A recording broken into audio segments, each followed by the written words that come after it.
Hi, I'm Michael Druckman, founder of Trident Forward, and this is Trident Talks, a series where we bring you diverse voices from all over Ukraine who are leading the country's economic recovery across all sectors. Today, I'm talking to Vitaliy Skotsyk, founding partner at the Center for Excellence for Life Science, Agriculture, and Bioingenuity, as well as the founder of New Grain Logistics, a company focused on helping small and medium-sized farmers to improve their efficiency through access to grain storage, agricultural inputs, and financial tools.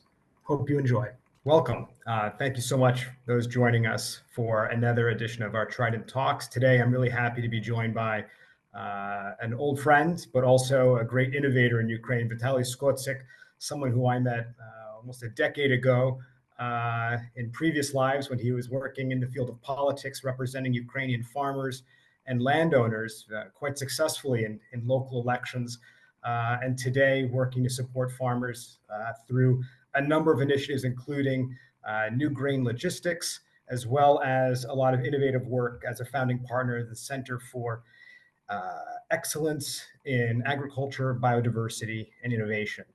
So I'm very happy to be joined by Vitaliy. And Vitaliy, maybe we could just start by thinking a bit about, particularly in these times, for international investors looking at Ukraine, why would you say now is the right time for foreign businesses, particularly in the agriculture sector, to be looking at Ukraine, despite everything they're seeing in the news? Thank you for having this conversation, Michael. A pleasure to meet you and continue our communication, what we started many years ago.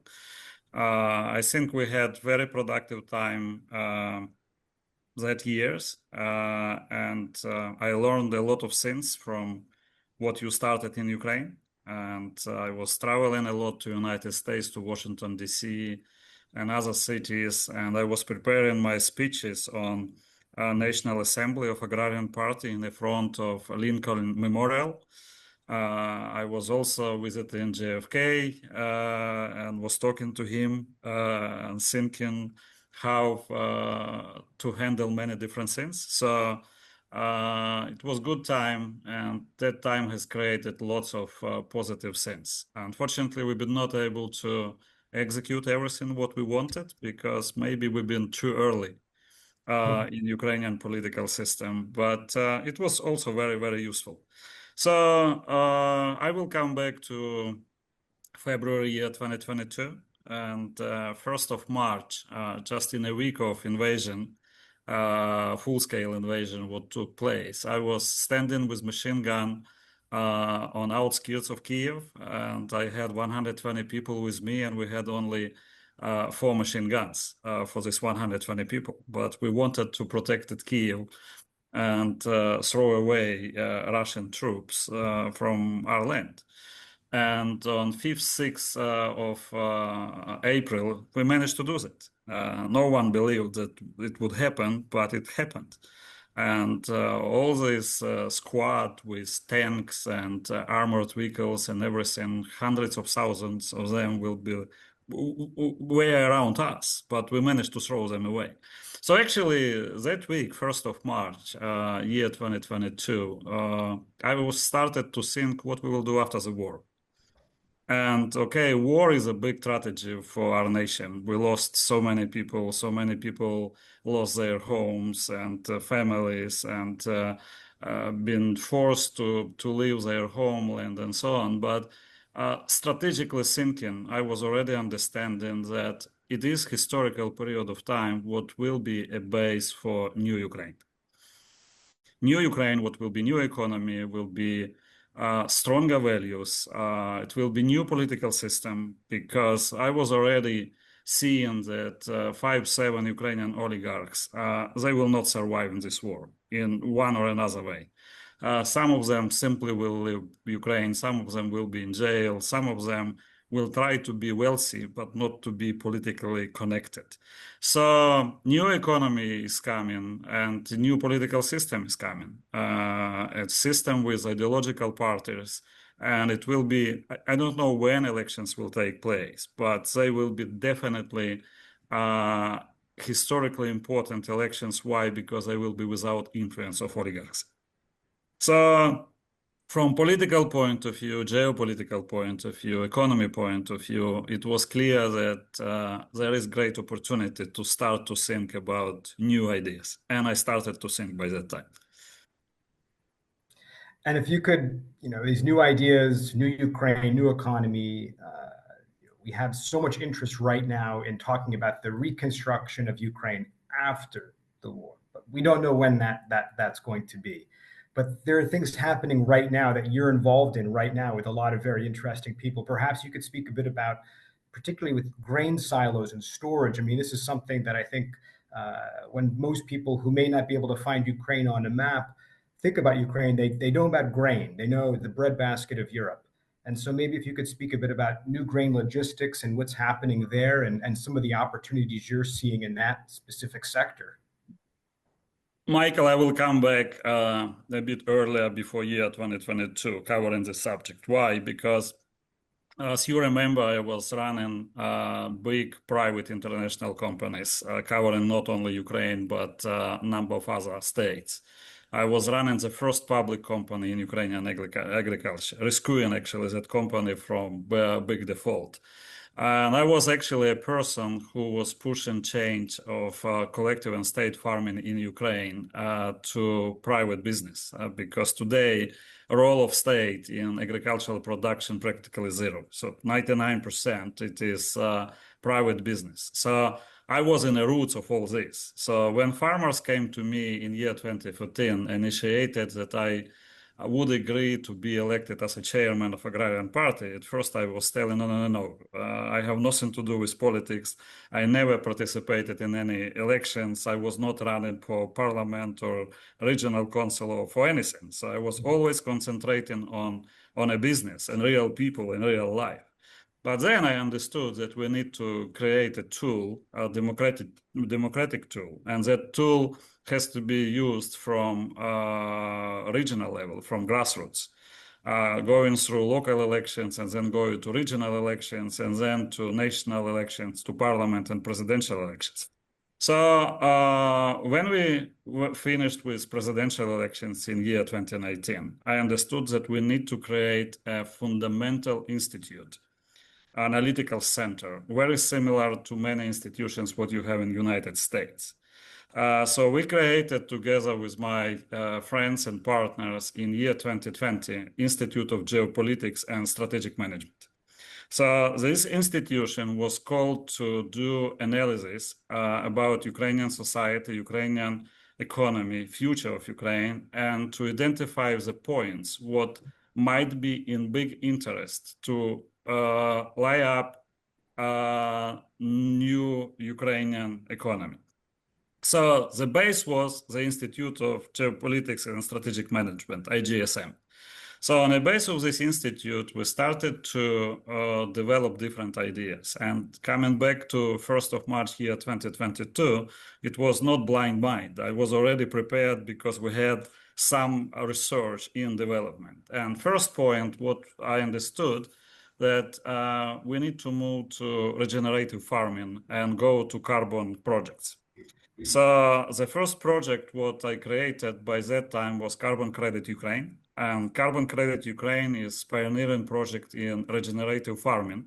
And actually, we've been doing this shift for new technology from conventional tillage to regenerative farming for last 5, 10, 15 years. Why? Because we've been encouraging farmers to change technology, reduce fuel consumption, move to organic fertilizers, and all another different things.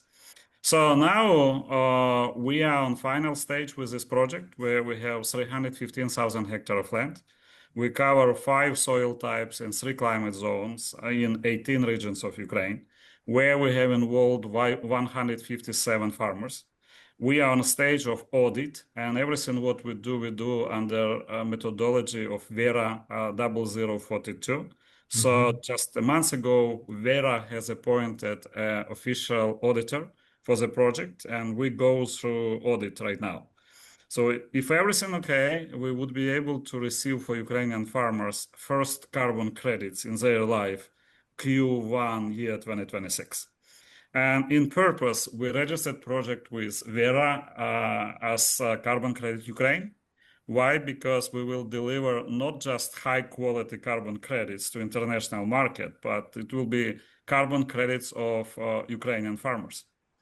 Resilient Ukrainian farmers who stood up against Russian aggression managed to save their operations and more contribute to the climate on the planet.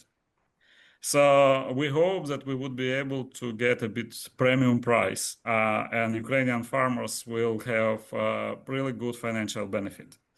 And from next month, we are considering to start phase 2, what will be around 1 million hectares of land. But in addition to that, we learned Brazilian and Argentinian experience, and we would like to start carbon credit project for households. We have millions of households in Ukraine, and we are right now engineering this project. So very possibly somewhere in September, we will launch also not only Carbon Credit Ukraine Phase 2, but also we call it Carbon Households Initiative Ukraine, CHIU, a new project. Yes, and we have here US partners, very strong companies. Actually, in each project, we have US, British, Dutch companies involved. So in each project, we have separate team. So that is about carbon credit. And from carbon credit, I'm coming to NGL. NGL is New Grain Logistics.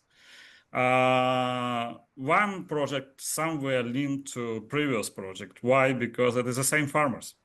The farmers who we turned to be private farmers in 90s with land reform in Ukraine. That is why it's so easy for me to work with them, because I was their leader for 6 years as a chairman of Agrarian Party. And in 90s, when we did not have lease companies and credit institutions, we financed farmers.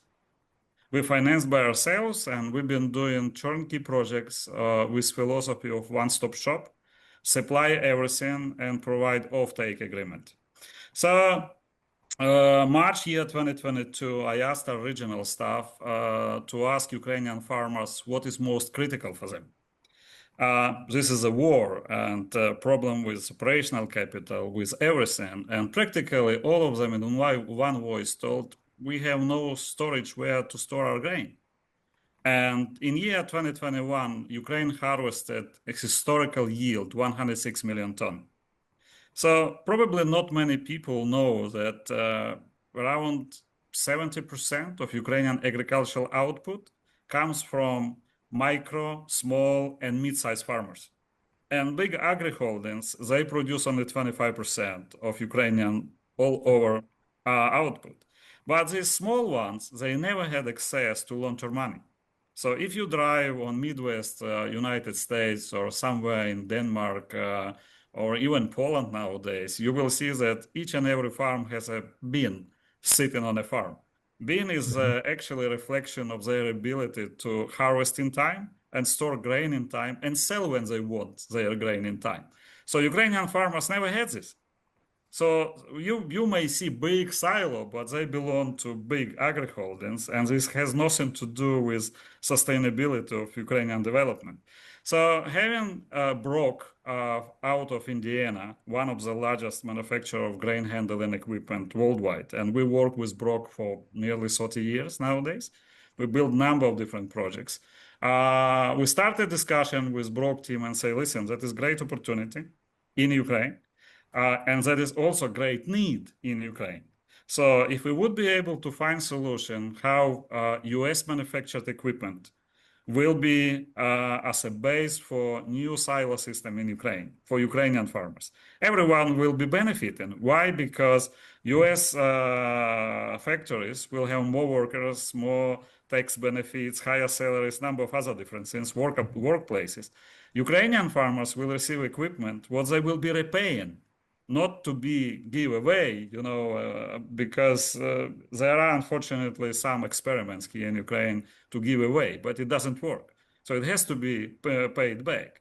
So we created system with 409 projects. I mean 409 silo, mainly with storage capacity around 3,000 ton for small and mid-sized farmers in Ukraine, and developed a tool where we build on turnkey basis such a project, and we give it to the farmers for 22 years lease repayment.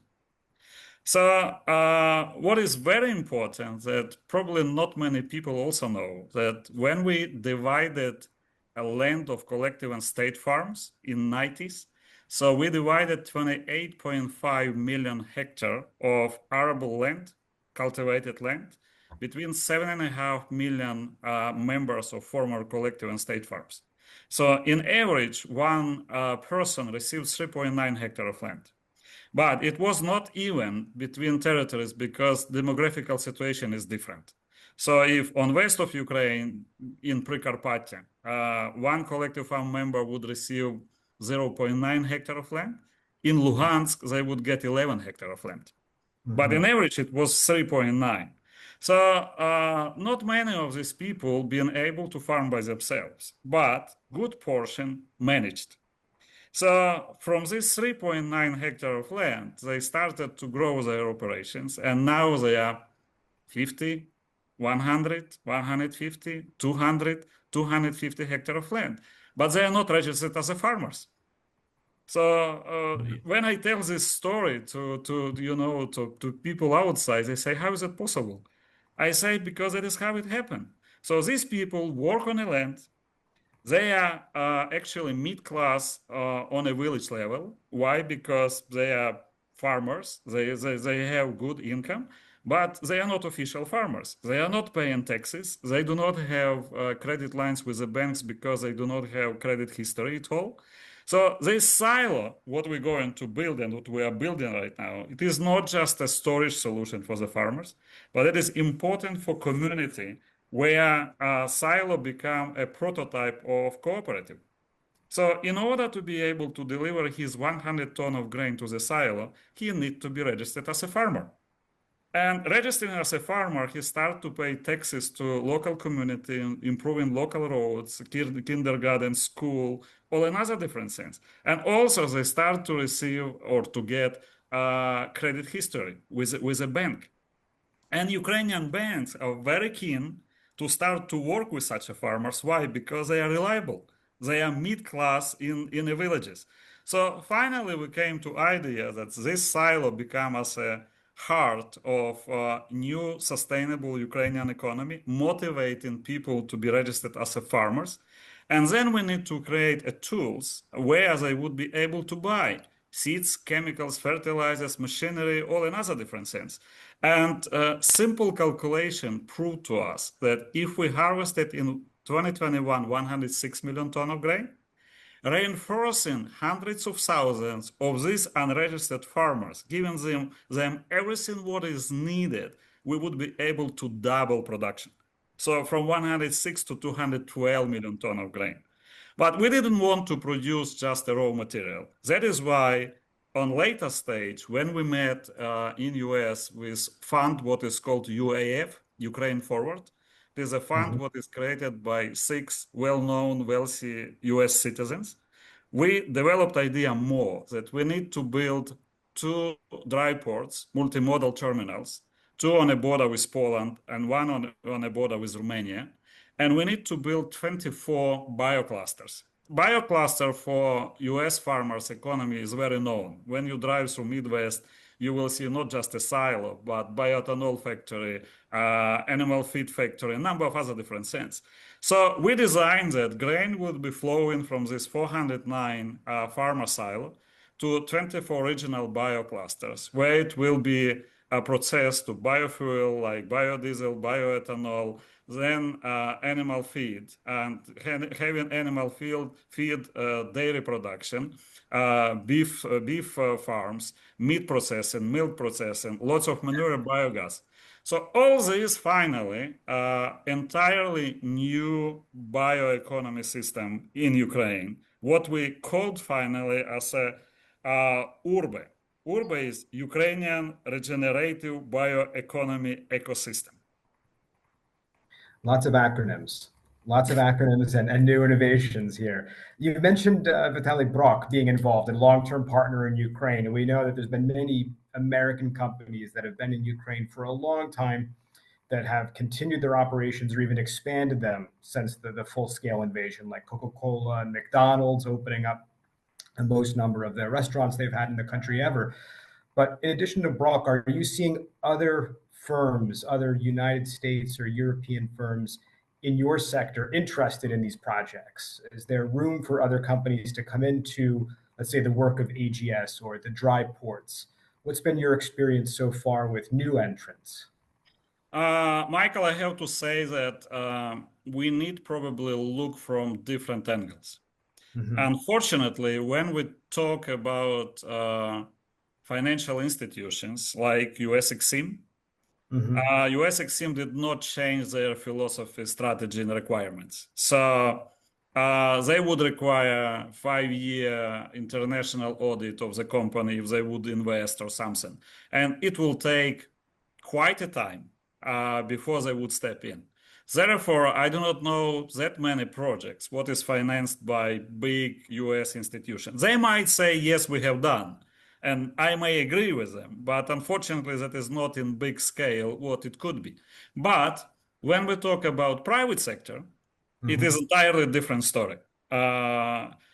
Under Urbe, this new ecosystem, we have in total 9 projects at this very moment. And all these 9 projects with different team of the people, where we have everywhere Ukrainian and US companies involved. So in order to accommodate the entry to the market for US companies, UK companies, and so on, we, together with US partners, 6 months ago, has created new center of excellence for life science, agriculture, and bioeconomy. Because many US companies would like to come to Ukraine, but they need to have safe gate to be Right. in a country. So with 3 American citizens, we created Center of Excellence, and it is based on facilities of National University of Life Science here in Ukraine, in cooperation with State University of North Dakota and University of California, Berkeley. So we have now a team of scientists from 25 well-known guys and ladies who work on a project number 1, what is 7.5 million hectare of Ukrainian land, what is contaminated by explosives. Mm-hmm. So it is big task what we do, but we not just need to identify these harmful elements what we have in the soil, but we also do cartography. We also need to do recultivation of the land because we have around 15 million craters at this very moment in Ukraine. 15 million craters. And you know how crater works. Fertile soil went down and sandy soil, clay soil went up. So we need to recultivate the soil. So here we are in very close cooperation with Halo Trust, Mm-hmm. British company who is the largest in the mining in Ukraine. So they come, they do the mining, they clean actually physical fields. And then we come and we do soil analysis, cartography or mapping of the territories.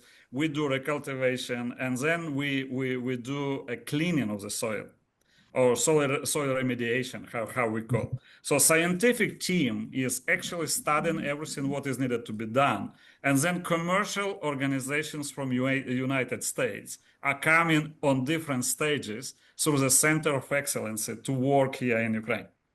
So it is, it is not just one idea to build one silo sitting somewhere. Right. We are in very strong cooperation and coordination with different institutions who are involved in everything what we develop in the country. And what gives you some of that confidence that these projects are going to continue to be or will be, let's say, profitable and also secure in Ukraine right now? When you're speaking with new investors or interested, experts. Michael, starting from Carbon Credit Ukraine. Mm-hmm. The key point was methodology, technology, and access to Ukrainian farmers. And prove that they change technology, improving worldwide climate.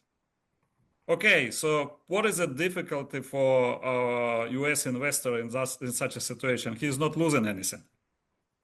He just cooperates with us, developing and scaling the project, benefiting Ukrainian farmers.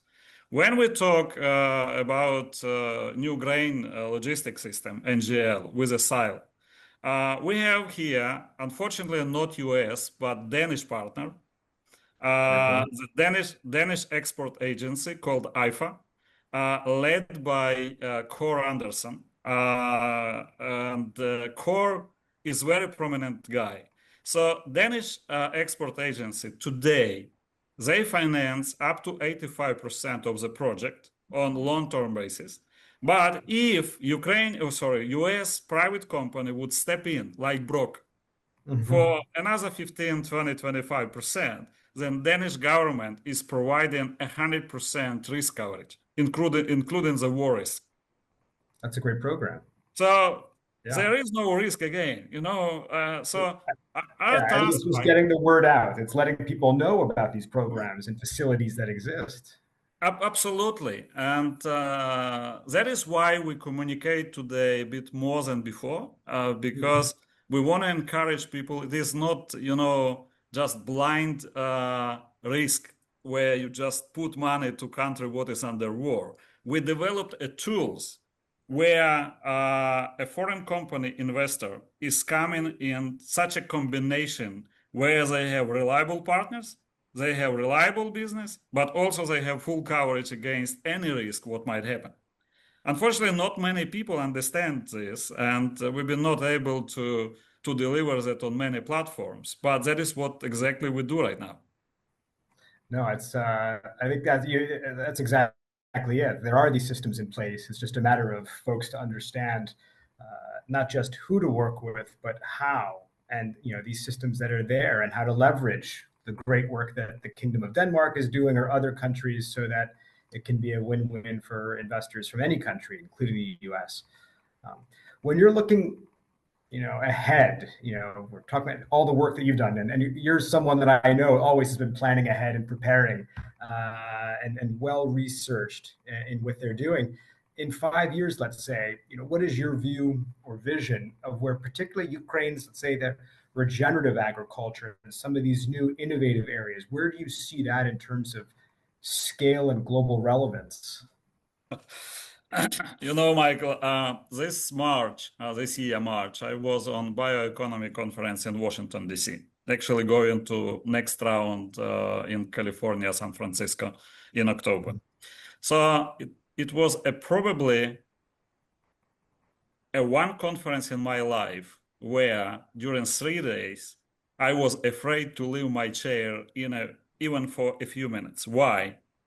Because saw remarkable speakers about new economy, bioeconomy, other different things. Unfortunately, today, Ukrainian agriculture, I call it utopic agriculture. It is archaic system. Big agri-holding is happy if they produce $500 EBITDA. If someone is producing 750, it is already a big achievement. So sitting on that conference, ABLC conference, Advanced Bioeconomy Leadership Conference in Washington, I was listening to the people, understanding that 1 hectare has to deliver $20,000. Not 500, not 750, but $20,000. Biofuel, biochar, SAF, name it. In a world, if you would like to work with energy crops, you need to prove to local communities that you will allocate 100 hectares of land, not for wheat production, but for energy crop. In Ukraine, our scientists are saying today that one of the best methods to clean soil, it is energy crops. One of the fastest and one from the most efficient. So one of the projects what we are developing at this very moment, that is new technology out of the United States, what allows to have around 100 ton of biomass per hectare. And from this 100 ton, we would be producing around 20,000 liters of green petrol. Not just bioethanol, but green petrol. 100% substitution to regular petrol. So then compare this $500 per hectare with $20,000 per hectare. So, and that is not even talking about relation to carbon credit, what will be involved as additional side of the revenue. Sure, and So, financing it. yes, I really hope that I will have opportunity. I think I will be able to speak on two important conferences in September next month. Will be Green Week in New York, Yeah, where we will have mainly people related to carbon credits, regenerative farming, number of other different things, initiatives. So I hope to be there and to deliver idea about phase 2 of Carbon Credit Ukraine and Carbon Households Initiative Ukraine, CHIL, two projects. And then on ABLC conference on 22nd of October in San Francisco, I hope I would be able to deliver two ideas about biochar, big project in Ukraine, and SAF biofuel, big project in Ukraine. And we are right now in intensive discussion and negotiations with US companies. With some of them, we already signed MOUs. With some MOUs will be signed probably next week or 2 weeks, something like this. But we managed to encourage people to have a look on Ukraine today, not waiting when finally a war will be 100% over.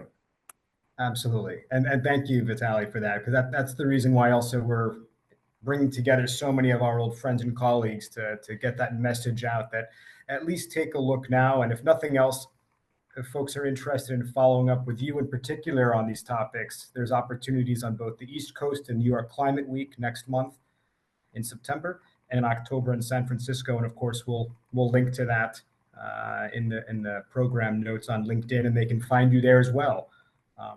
Vitaliy, I just want to thank you again so much for your time today and all the great work you're doing and how much you've done, not just in this sector, but in the defense of Ukraine and everything that you've had to sacrifice to get this far. And so we look forward to continuing to work with you and all the incredible farmers in Ukraine that are doing amazing work that goes so often unnoticed, and so many of these opportunities that have remained unnoticed. We hope to shine a greater light on them. So thank you for helping us do that today, Vitaliy.